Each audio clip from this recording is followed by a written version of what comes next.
I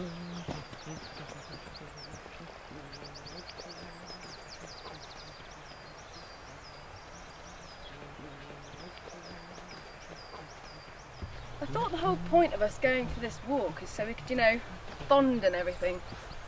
Yeah, but we're not really going to, are we?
Do you even realise where you are? The hound of the Baskervilles could be stalking us right now and he could just pounce on you from behind that tree and kill you. I could read to you about that if you'd like. So you do know where you are? Okay, how about this one? The Legend of Ida Temperance Smith originated 1834, a story told from diary extracts and local reports. Ida Temperance Smith and her husband Job Samuel Smith's story is considered one of Dartmoor's most elusive legends. Their tale, much like others of the time, began as local rumour, but later told as a cautionary tale, as folklore to passing travellers on the moor. At the age of 18, Ida was married off to J.S. Smith, a wealthy American man she had never met, who had come over to English shores to work and live as a Christian clergyman. Upon seeing his bride, Smith described her in front of the whole congregation as being bewitchingly beautiful, as had many other admirers before him. Throughout the first year of their marriage, Ida was often seen by locals wandering the moors, weeping. She saw the moors as her sanctuary away from an unhappy union, a place to lose herself. As she did this often, locals soon began speculating that she was practicing witchcraft upon the tors that surrounded their town. One frosty evening, while her husband lay sleeping, Ida rose from a restless haze and crept to the front room of the church house. There she hastily wrote her husband a goodbye note, using a piece of coal from the fireplace. In her haste she smudged most of the words, making it almost illegible. She put on Smith's muddy boots at the door and left into the night. Why have you stopped? I can't believe you're actually listening to me. Well, it's interesting.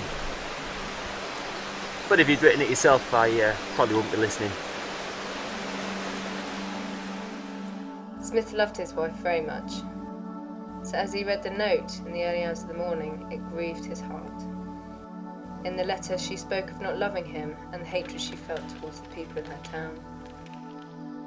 According to words taken from his diary, he had known of Ida's great sadness, but was unable to comprehend her so early in their relationship.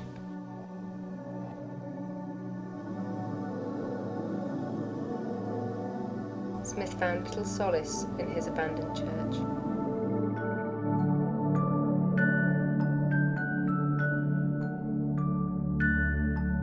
After much consideration, Smith decided not to settle for this conclusion made on his marriage.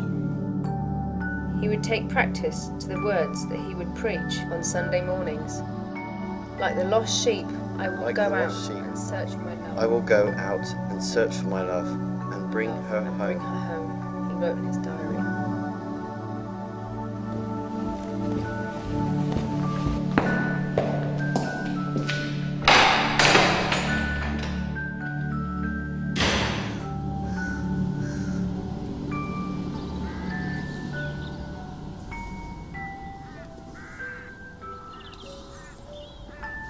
Never considering for a moment that she had left him, rather that she was driven away, He thought of her as lost in a world not of her making. It's kind of sad, isn't it? Yeah, doesn't it remind you of Mum and Dad?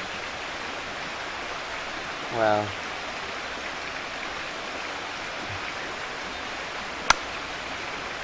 it's going to be dark soon. Maybe we should finish the rest as we head back. We'll pass the tours on the way.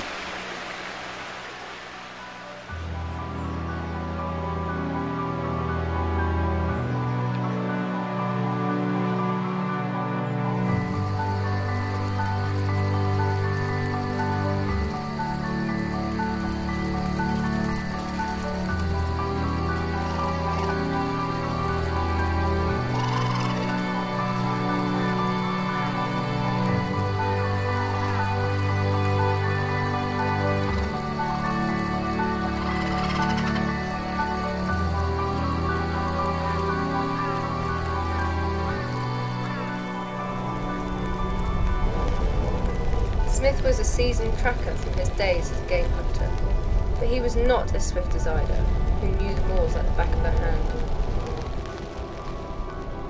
Smith travelled continuously, only stopping to fish and to seek shelter whilst the weather passed.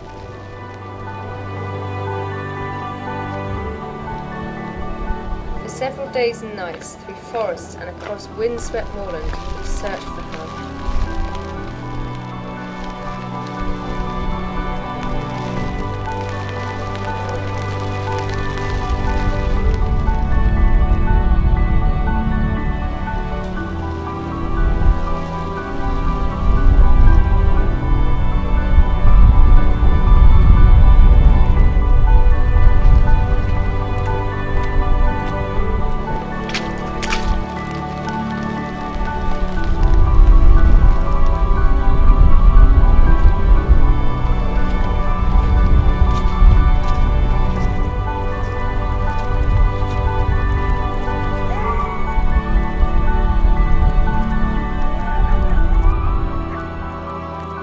Smith followed Ida's tracks that led up to the tor named Faith Forgotten Overhang, an old Cornish phrase meaning "my father has that which he seek," a title taken from recollections of the rock found in Ida's diary.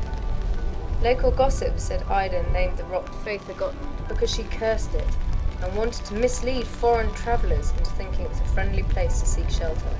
But actually, to the travellers' horror, they would be consumed by the cursed rock. Then all their belongings would be spat out for Ida to take at will. Here is where Ida's tracks stopped. But all he found of hers there was a pair of boots she had taken, neatly placed at the base of the overhang. Nothing more was ever found of Ida Temperance Smith. It was never really clear what Ida's plans were when she ran away.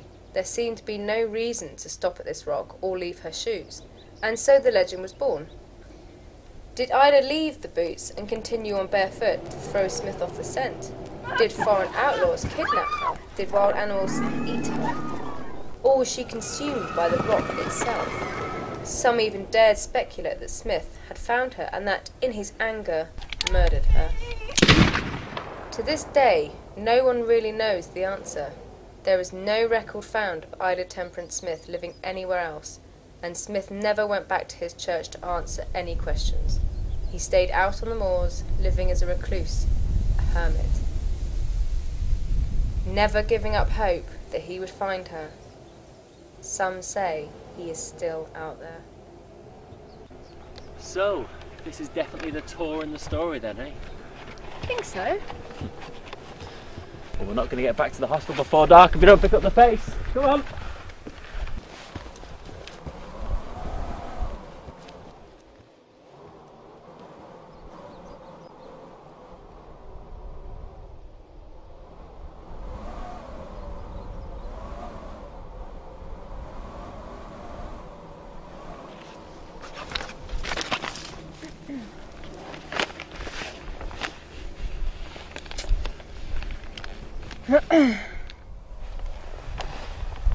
Hey!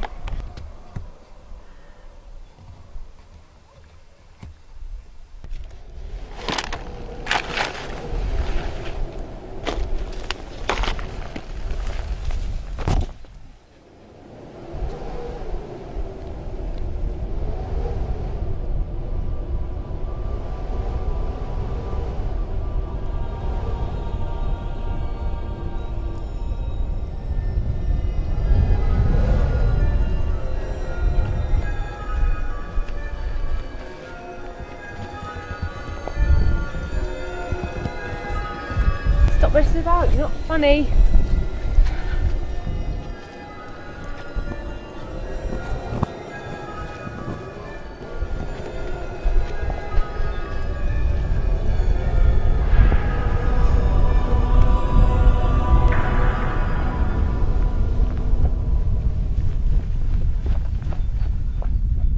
Are you looking for someone? Yeah, my brother. Don't worry, I'll find him and bring him back for you. Thanks.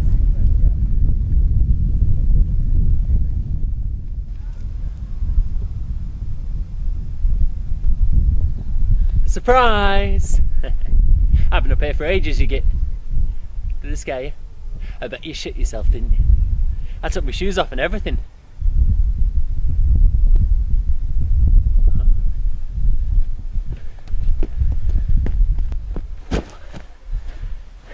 Not going to say anything?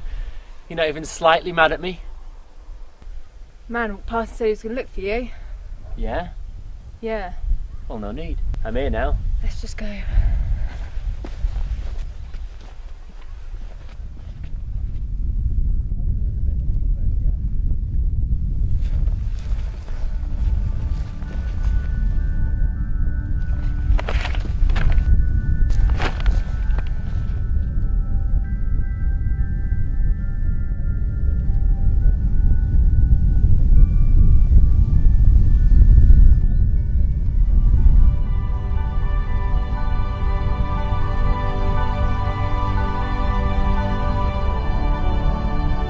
Like the lost sheep, I will go out and search for my love and bring her home.